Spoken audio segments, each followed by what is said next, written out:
कल जहाँ तक टॉपिक हुआ था उसके आगे आज करते हैं। तो इसमें टॉपिक आ गया आपका न्यून कोण,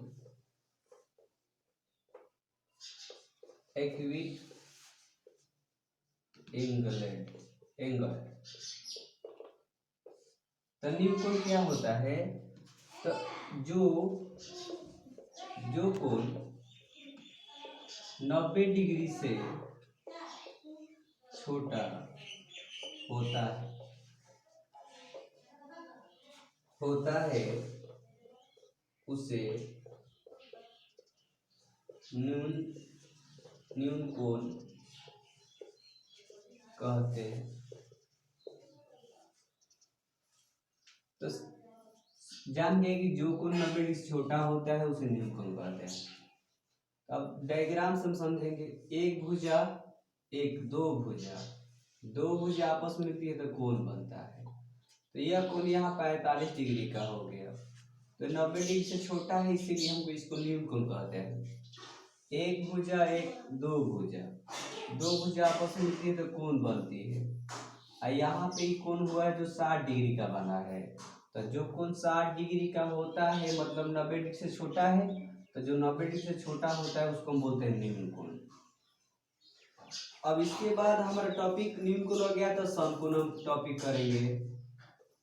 समकोण, राइट एंगल। तो सिंपल बोलेंगे जो कोण 90 डिग्री का होता है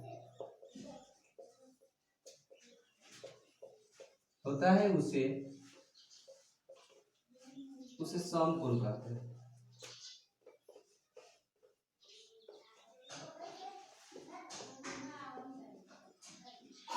हम जान गए कि जो कोण 90 डिग्री का होगा उसे समकोण कहते हैं, और जो कोण 90 डिग्री से छोटा होता है उसे न्यून कोण कहते हैं। इसमें भी दो भुजा आपस में मिलेगी, एक भुजा और एक दूसरा भुजा। दो भुजा हो गया, दो भुजा आपस में मिल गया तो यहाँ पे बन गया कोण। और यहाँ पे जो कोण बना है 90 डिग्री का है। तो हम बोले कि जो कोण 90 डिग्री का होता है उसे समकोण कहते हैं।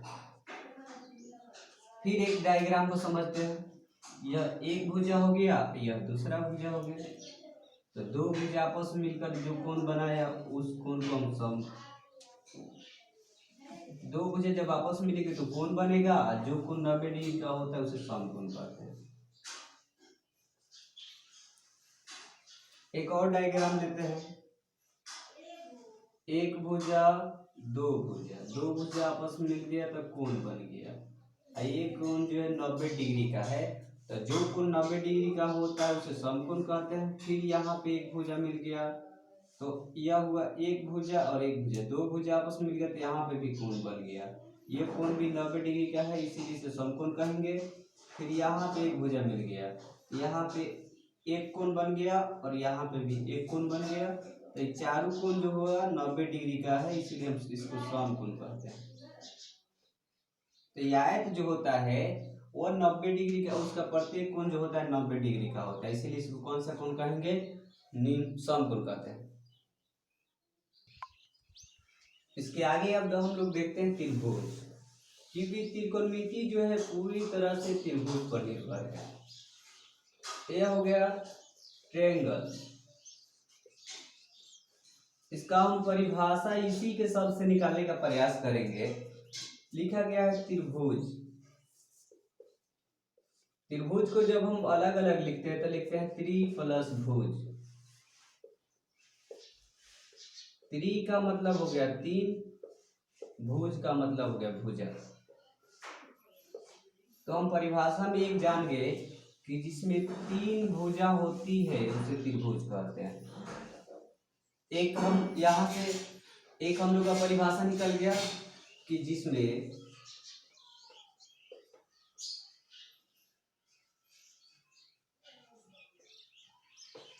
या इसको लिखेंगे तीन भुजा से घिरे हुए क्षेत्र को त्रिभुज कहते हैं। तीन भुजाओं से घिरे हुए क्षेत्र को त्रिभुज कहते हैं। चलते हैं इसको देखते हैं। एक भुजा, दो भुजा और तीन भुजा। तो ये होगा एक भुजा, यह हो गया दूसरा भुजा और यह हो गया तीसरा भुजा। तीन भुजा हो गया, एक भुजा, दो भुजा, तीन भुजा से घिरे हुए क्षेत्र को हम त्रिभुज कहते हैं। फिर यहाँ पे देखेंगे एक भुजा, दो भुजा और एक तीन भुजा। तीन भुजा से घिरे हुए क्षेत्र को यह हुआ एक भुजा, यह हुआ दूसरा भुजा और यह हुआ तीसरा भुजा।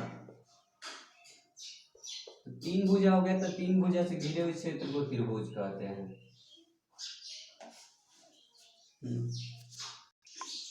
हिंदी से अब इसका परिभाषा निकाल लिए, अब इसका परिभाषा हम इंग्लिश में निकालते हैं। लिखा गया ट्राइएंगल। इसका जब हम अलग अलग वर्ड लिखते हैं तो एक होता है ट्राई प्लस दूसरा का होता है एंगल। तो ट्राई मतलब हो गया थ्री, एंगल मतलब हो गया एंगल। इसका हिंदी लिखेंगे तो हो गया तीन, यहाँ पर हो गया कोण। तो हम परिभाषा में ये भी बोल सकते हैं कि जिसमें तीन कोण होते हैं, जिसमें तीन कोण होते हैं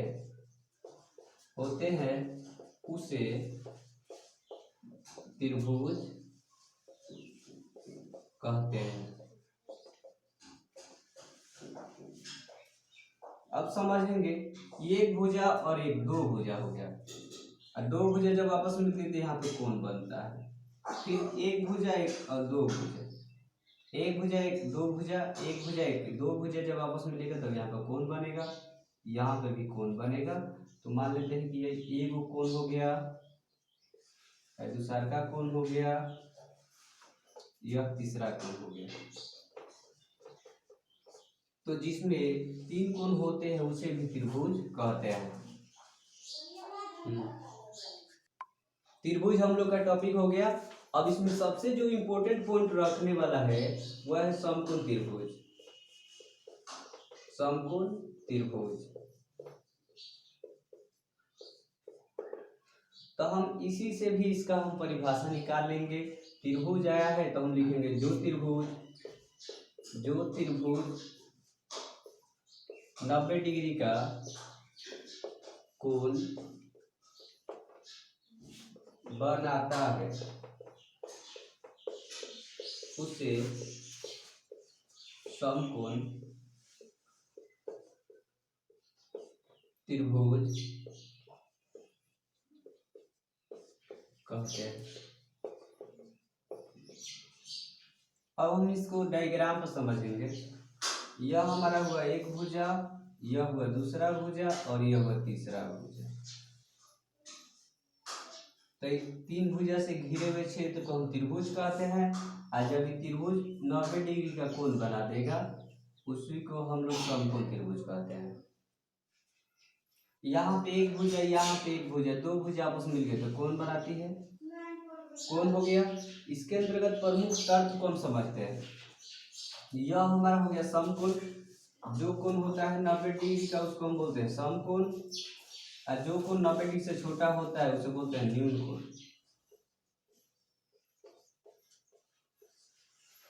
अब एक एक इसमें से पॉइंट हम निकालते हैं।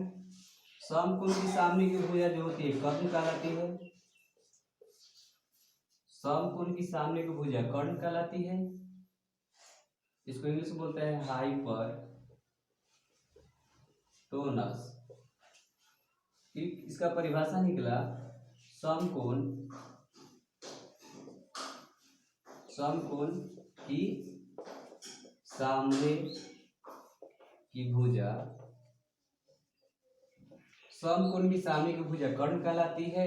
यह परिभाषा में निकला। इसका एक और परिभाषा होता है त्रिभुज की